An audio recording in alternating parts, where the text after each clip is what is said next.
دھوبی کا گدھا۔ ہارون ایک چھوٹا سا لڑکا تھا جو کراچی پاکستان کا سب سے بڑا شہر اور بندرگاہ کے بیرونی علاقے کے ایک گاؤں میں رہتا تھا۔ ہارون اپنے گاؤں کے چھوٹے سے پرائمری اسکول میں پڑھنے جایا کرتا تھا جو کہ اس کے گھر سے کوئی 1 میل کے فاصلے پر تھا۔ اس کی جماعت کا کمرہ بہت کشادہ تھا جس میں پرسن کی بنی ہوئی بہت لمبی لمبی چٹائیاں فرش پر لمبی اور سیدھی قطاروں میں بچھی ہوئی تھی۔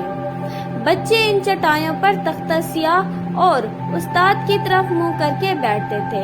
بچوں کے لیے کوئی میز اور کرسیاں نہیں تھی، صرف ایک ڈیسک کمرے میں سب کے سامنے کی طرف تھا جو کہ صرف استاد کے استعمال میں تھا۔ وہاں ایک طرف ایک الماری بھی تھی جس میں بچوں کی کاپیاں اور کتابیں وغیرہ رکھی ہوئی تھی۔ ان چند چیزوں کے علاوہ اس کمرے میں کوئی فرنیچر نہیں تھا۔ ان دنوں میں گاؤں کے چھوٹے اسکولوں میں عام طور پر یہی طریقہ ہوتا تھا۔ ہارون ایک اچھا لڑکا تھا جو کہ اپنے بڑے بزرگوں، اپنے والدین اور اپنے استاد کی عزت کیا کرتا تھا۔ وہ روزانہ بہت صبح سویرے اٹھتا تاکہ وقت پر تیار ہو کر ناشتہ کرے اور پھر وہ گھر سے نکل کر کھیتوں کے درمیان سے گزرتا ہوا لمبا سفر طے کر کے اسکول میں وقت سے پہلے پہنچ جائے۔ وہ بہت محنت کرتا اور ہمیشہ اپنے اسکول کا کام ختم کرتا۔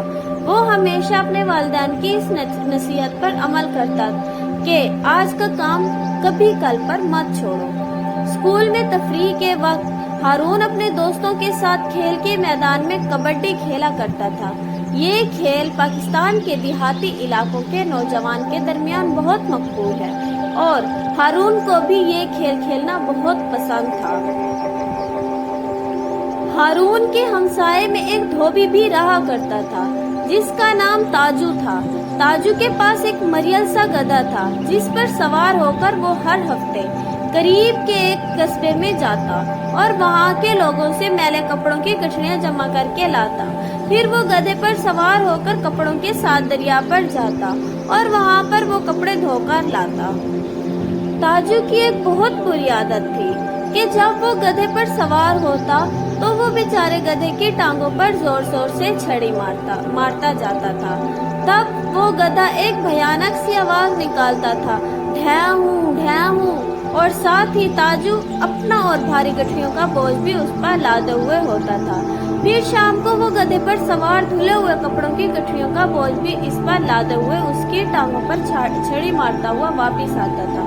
جب دھوبی پاس سے گزرتا تو ہارون اکثر گدھے کی یہ بھیانک اور غمزدہ آواز سنتا اور گدھے کے بارے میں پریشانی کی وجہ سے وہ بچہ رات کو نہ سو سکتا۔ دوسرے دن صبح کے وقت بھی اسکول جاتے ہوئے ہارون دھوبی کو گدھے پر دھلے ہوئے کپڑوں کے ساتھ سوار شہر کی طرف جاتے ہوئے دیکھتا جو ہمیشہ کی طرح گدھے کو لمبی چھڑی کے ساتھ پیٹتا جاتا تھا۔ بیچارہ چھوٹا سا لڑکا اکثر بہت غور و فکر سے دیر تک اس کے بارے میں سوچتا رہتا کہ کس طرح اس گدھے کو تاجو کی مار پیٹ سے بچایا جائے، مگر کبھی بھی کوئی منصوبہ اس کی سمجھ میں نہیں آیا۔ یہ سب کچھ عرصہ تک جاری رہا۔ گدھا کمزور اور بوڑھا ہو گیا۔ تاجو خود بھی اپنے گدھے کی طرح بوڑھا اور کمزور ہو گیا۔ اس کا نتیجہ یہ ہوا کہ دھوبی شہر سے اتنے زیادہ کپڑے کی گٹھڑیاں جمع کر کے دھونے کے لیے نہیں لا سکتا تھا۔ اس وجہ سے وہ اب زیادہ غریب ہو گیا تھا اور اس کو اپنے گدھے کی دیکھ بھال پہلے سے زیادہ مشکل لگتی تھی۔ اب تاجو نے گدھے کو تازہ سبز گھاس کی بجائے بچوں کو چکھانا دینا شروع کر دیا، لیکن اس کے گدھے کو پیٹنے کی عادت نہیں بدلی۔ پھر ایسا اتفاق ہوا کہ ہارون نے اپنے پرائمری اسکول کے فائنل امتحان کو اپنی جماعت میں سب سے زیادہ نمبر حاصل کر کے پاس کر لیا۔ ہیڈ ماسٹر نے اس کے سرٹیفکیٹ کے ساتھ اسے خاص انعام بھی دیا۔ ہارون گاؤں بھر میں بہت مشہور ہو گیا۔ اس کے والدین انتہائی خوش ہوئے اور اپنے بیٹے کی کامیابی پر ناز کرنے لگے۔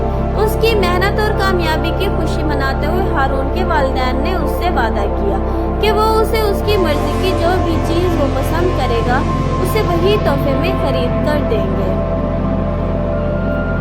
اسی رات کو جب وہ چھوٹا سا لڑکا اپنے کمرے میں سونے کے لیے گیا، اس کے کمرے کی کھڑکی کھلی تھی